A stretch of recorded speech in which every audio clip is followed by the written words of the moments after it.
Hola chicos, buenas tardes, ¿cómo están? Soy Alex Altuve y hablemos de la elasticidad. Para hablar de la elasticidad precio de la demanda es necesario conocer primero qué es la ley de la demanda. La ley de la demanda nos dice que un aumento en el precio de un bien provocará una disminución en la demanda de este.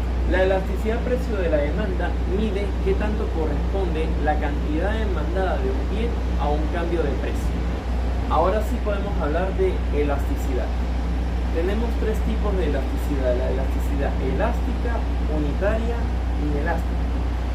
La elasticidad elástica significa que un aumento en el precio provocará una gran caída o una considerable caída en lo que respecta a la demanda de este bien. Por ejemplo, imaginemos que en la elástica aumenta un 10% el precio de un bien, entonces este va a caer aproximadamente, un ejemplo, un 40%, un 30% de la cantidad demandada del mismo. Para la elasticidad unitaria es una relación 1:1. ¿Qué quiere decir una relación 1:1? Que si por lo menos aumenta el precio un 25%, va a caer la demanda de este bien un 25%. Es decir, que es 1:1. Y la inelástica es un tipo de elasticidad que, aunque aumentes el precio de manera considerable, su demanda no va a caer tanto. Un ejemplo sería, digamos, un producto que sube un 40% el precio del bien. La caída de la demanda de este bien puede ser un 5%, un 10%. La cantidad demandada, la disminución de la cantidad demandada de este bien no es tan considerable como el aumento del precio de este. Hablemos de los determinantes de la elasticidad. Son 4. Primero, si tiene sustitutos cercanos o no en el mercado. Si es una necesidad o un lujo. Si está definido o no. Y qué tan amplio sea en el horizonte de tiempo. Dentro de los bienes sustitutos podemos poner como ejemplo la Pepsi-Cola y la Coca-Cola. Ambos son bienes que son reemplazables uno con otro. Pero ¿qué pasa cuando la Coca-Cola viene y aumenta un 20% su precio? Esto quiere decir que su elasticidad va a ser grande al tener otros bienes sustitutos que lo reemplacen. Entonces la gente va a preferir comprar Pepsi-Cola ya que le sale más económico que comprar Coca-Cola. Entonces la demanda de la Coca-Cola va a ser más elástica. Otro ejemplo de determinantes es si el bien es una necesidad o un lujo. Si el bien es una necesidad, por ejemplo, la pastilla de tensión arterial, si el precio de esta pastilla aumenta un 20%, su demanda bajaría un 10-5%. Sería un ejemplo de elasticidad inelástica. Ahora, si es un lujo, como por lo menos sería un reloj, si este reloj llegara a aumentar un 20% el precio, su demanda caería un 40-50% al ser un lujo y no una necesidad, por lo que entraría en una elasticidad elástica. Otro determinante es la definición. Entonces, la definición del mercado es clave para entender si un producto tiene demanda elástica o inelástica. Un ejemplo sería la comida en general.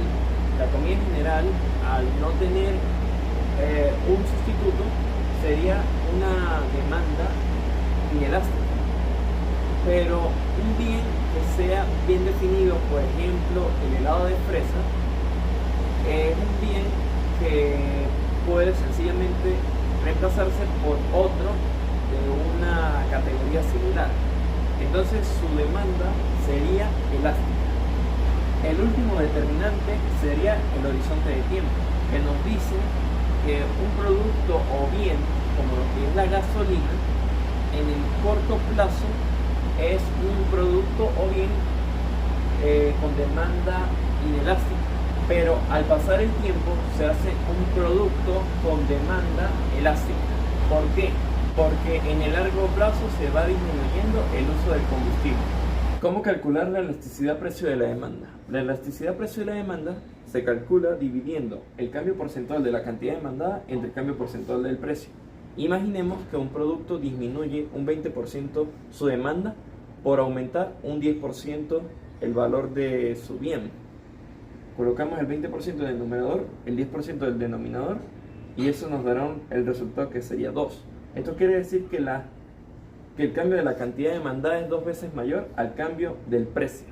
Imaginemos que deseamos calcular la elasticidad precio de la demanda del punto A al punto B. Pero ¿qué sucede? Del punto B al punto A no es la misma elasticidad y lo podemos comprobar aquí en la pizarra. Del punto A al punto B observamos que el precio disminuye de 6 a 5 dólares y la cantidad aumenta de 2 a 4, por lo que en el precio baja un 17% y en la cantidad sube un 100%.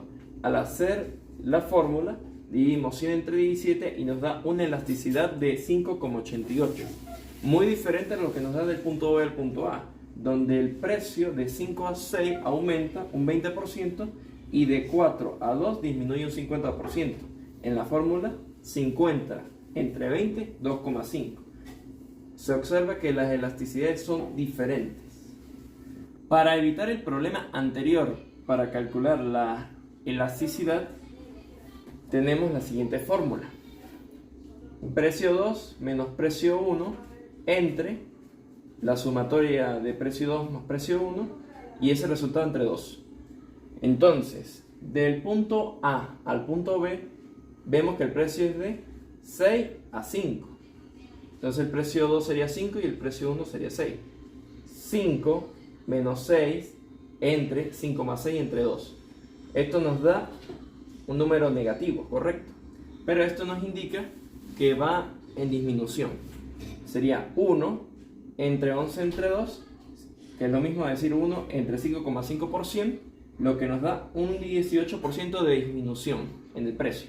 Y del punto B al punto A observamos que el precio 2 es el 6 y el precio 1 es el 5, por lo cual se resta 6 menos 5 entre 6 más 5 entre 2. 6 menos 5, 1, 6 más 5, 11 y entre 2. Lo que es lo mismo a decir 1 entre 5,5%, lo que indica un 18% de aumento en el precio. Y nuestro punto medio sería un precio de 5,5 dólares y una cantidad de 3. Ahora vamos a comprobar si del punto A al punto B y del punto B al punto A se encuentra el mismo valor de elasticidad, gracias al método del punto medio. Entonces, aquí está la fórmula y lo que haremos es sustituirla dependiendo de qué punto partamos hasta qué punto lleguemos. En el caso del punto A al punto B, este sería la agrupación de los valores y nos termina dando una elasticidad de 3.7. Lo mismo pasa desde el punto B al punto A. Aquí tenemos los valores sustituidos por la fórmula y nos dan un valor de 3,7 igual. Pero ¿qué pasa? Aquí en el denominador observamos que es 5 menos 6. Aquí va a dar un menos 1. ¿Qué pasa con esto? Esto nos indica que el precio está disminuyendo y aquí arriba en el numerador significa que la cantidad, o sea, al dar positivo, significa que la cantidad está aumentando.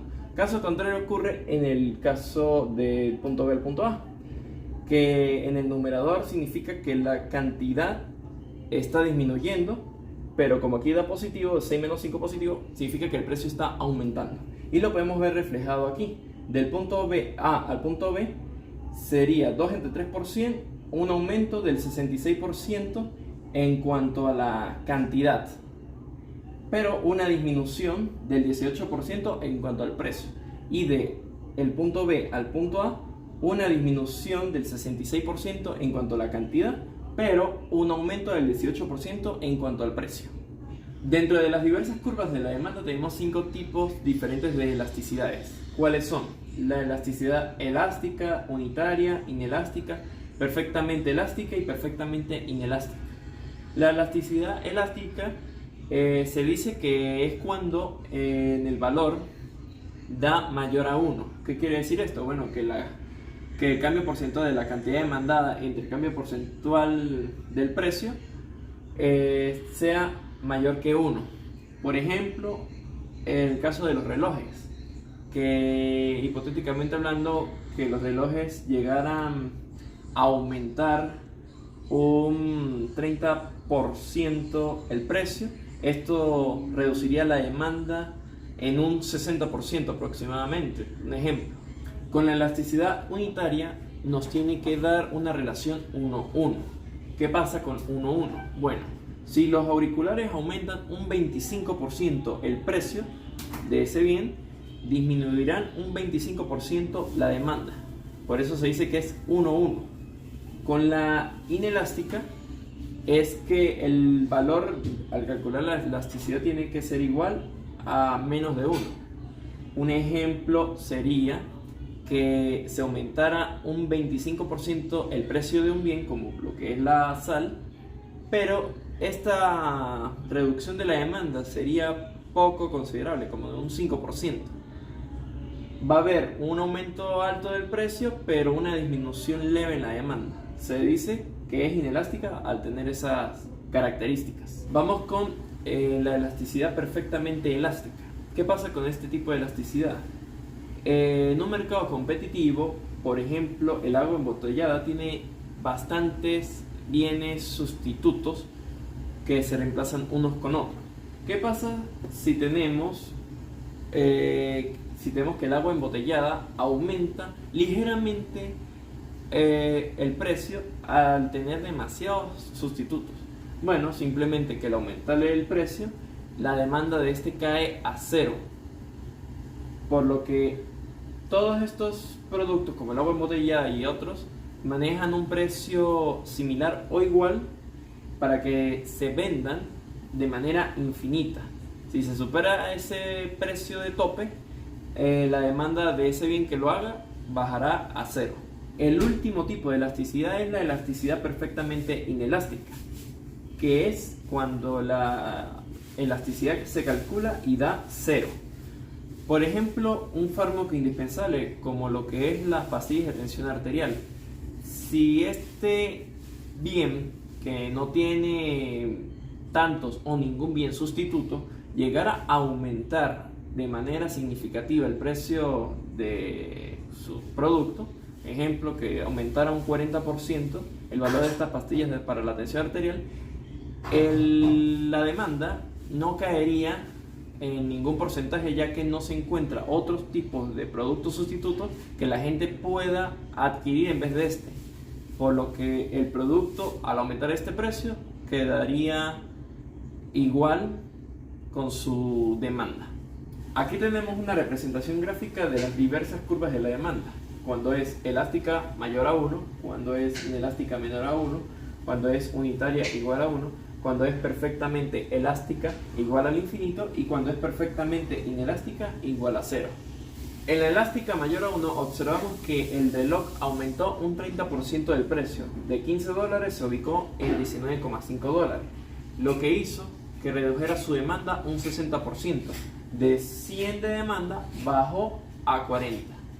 En la inelástica menor a 1 observamos que la sal tuvo un 25% en el aumento de su precio, es decir, que de 1 pasó a 1.25, pero esto redujo su demanda un 5%, es decir, que de 100 bajó a 95. En la unitaria igual a 1 observamos que los auriculares subieron un 25% en el precio, lo que produjo que su demanda cayera un 25%, de 100 a 75. En la elasticidad perfectamente elástica igual al infinito, observamos como el agua embotellada y las otras bebidas tienen un precio igual a 1. ¿Qué pasaría si el agua embotellada superara este precio? Automáticamente su demanda caería a 0. Entonces, a $1 es el precio que los consumidores están dispuestos a comprar cualquier cantidad del agua embotellada o de los demás bienes sustitutos que son las otras bebidas. Por último, en la elasticidad perfectamente inelástica igual a 0, observamos cómo las pastillas de tensión arterial de $10 pasó a $14, es decir, tuvo un aumento del 40% del precio, pero esto no modificó la cantidad demandada del mismo. Observamos que las mismas 100 personas siguen comprando este producto o bien. ¿Por qué? Porque no existen otros bienes sustitutos que se puedan usar para reemplazar a este. Hablemos de los ingresos totales y la elasticidad precio de la demanda. ¿Cómo calculamos esos ingresos totales? Bueno, los ingresos totales se calculan multiplicando el precio por la cantidad demandada, pero esto tiene diferentes resultados si es una demanda elástica o una demanda inelástica. En el caso de una demanda elástica, como lo es el producto que hablamos anteriormente de los auriculares, vamos a tener más ganancia de esos ingresos totales si dejamos el precio a $15 y no lo aumentamos a $19,5. Aquí se ve la multiplicación. 15% serían 1.500 y 19,5 por 40, que sería, saben que cayó la 60% la demanda y dio este ingreso total. Entonces, en una demanda elástica conviene dejar el precio bajo para tener mayores ingresos. ¿Qué pasa con la demanda inelástica? Pasa lo contrario. Aumentar los precios es más beneficioso que dejarlos quietos. En este caso, vemos que el precio está en 1 y lo compran 100. Vamos a tener ingresos totales de $100. Pero si aumentamos el precio de la sal a 1.25 y como la demanda bajó un 5%, nos queda 95, los ingresos totales van a ser aún mayores. Es decir, que la demanda inelástica sí conviene subir los precios porque la demanda baja tan poco que los ingresos totales son más jugosos. Elasticidad de ingresos totales a lo largo de la curva de la demanda. Aquí observamos un gráfico donde observamos una pendiente constante a lo largo de la curva de la demanda, pero esto no significa que su elasticidad sea también constante. Esta varía de acuerdo a los cambios porcentuales entre las variables que se intersectan. En puntos donde el precio es alto, como lo vemos aquí, y la cantidad es baja, la curva de demanda es elástica. Caso contrario ocurre cuando el precio es bajo y la cantidad de demanda es alta. En esta parte o en estos puntos se puede decir que es inelástica la demanda. Para calcular la elasticidad y los cambios porcentuales tenemos que utilizar el método del punto medio. Cambio porcentual de la cantidad demandada entre el cambio porcentual del precio. Ubicamos el Q2, que sería 2, menos Q1, que sería 0, entre 2 más 0 entre 2. Y el precio 2 sería 6 menos 7 entre 6 más 7 entre 2. Dándole resolución, vemos que la elasticidad es 13. Como la elasticidad elástica es mayor a 1, entraría como una elasticidad elástica. Y haciendo los cálculos de 1 a 12 y de 0 a 14, podemos obtener que la elasticidad es de 0,1. ¿Qué pasa si es de 0,1? Como es menor a 0, es de tipo inelástica. Vamos a hablar de la elasticidad de ingreso de la demanda. La elasticidad de ingreso de la demanda es la división de cambio porcentual de la cantidad demandada entre cambio porcentual del precio. ¿Qué sucede cuando hay un aumento del ingreso? Ocurre que esto estimula de manera positiva la demanda. Como se refleja acá, si aumenta un 54% el ingreso, aumentará un 85% la demanda. Y el resultado nos da una elasticidad de 1,57, por lo cual es elástica. Ahora vamos a hablar de la elasticidad unitaria. ¿Qué pasa cuando sube un 25% los ingresos? Bueno, esto estimula la demanda para que suba también otro 25%. Entonces la división es igual a 1 y se cumple el criterio de que sea una elasticidad unitaria. Ahora, ¿qué pasa con la elasticidad inelástica? Cuando aumenta una gran cantidad los ingresos, solamente sube un poco la demanda, como sucede en este caso. Aumenta un 30% los ingresos, pero sube solamente un 5% la demanda. Al hacer los cálculos nos da 0,16 y se cumple que, como es menor a 1, es una elasticidad inelástica. Por el contrario, si se disminuyeran los ingresos un 54%, esto disminuiría la cantidad demandada. Puede ser un 85%, puede ser un 60%, pero sí la disminuye más del valor del ingreso, ¿sí? Si fuera unitaria, bueno, si disminuyera 25% el ingreso, también disminuiría 25% la cantidad demandada. Y en el caso de la inelástica, si se disminuyera 30% el ingreso, bueno, esta sí caería poco, solamente disminuyera 5% de la demanda. Como ven, pues si sube, sube y si baja, baja, van relacionadas. Esto cuando se trata de un bien normal. La elasticidad de ingreso positiva indica que el bien es normal y la elasticidad de ingreso negativa indica que el bien es inferior. Como vimos anteriormente, esto es una elasticidad de ingreso positiva. Y un bien inferior, pues al aumentar el ingreso de las personas, disminuiría la cantidad demandada de ese bien inferior. Como último punto vamos a hablar de la elasticidad precio cruzada de la demanda. La fórmula es la siguiente: elasticidad precio cruzada de la demanda va a ser igual al cambio porcentual de la cantidad demandada del bien 1 entre el cambio porcentual del precio del bien 2. Ahora hablemos de dos casos, cuando son bienes sustitutos y cuando son bienes complementarios. Cuando son bienes sustitutos, por ejemplo, la Coca-Cola y la Pepsi-Cola, cuando incrementan el precio de la Coca-Cola, las personas se incentivan a comprar más Pepsi-Cola. Entonces, la elasticidad precio cruzada es positiva. Por otro lado, tenemos los bienes complementarios. Por ejemplo, el azúcar y el helado. Si se sube el precio del azúcar, este disminuirá la demanda del helado, por lo que tendrá una elasticidad precio cruzada negativa. Muchas gracias.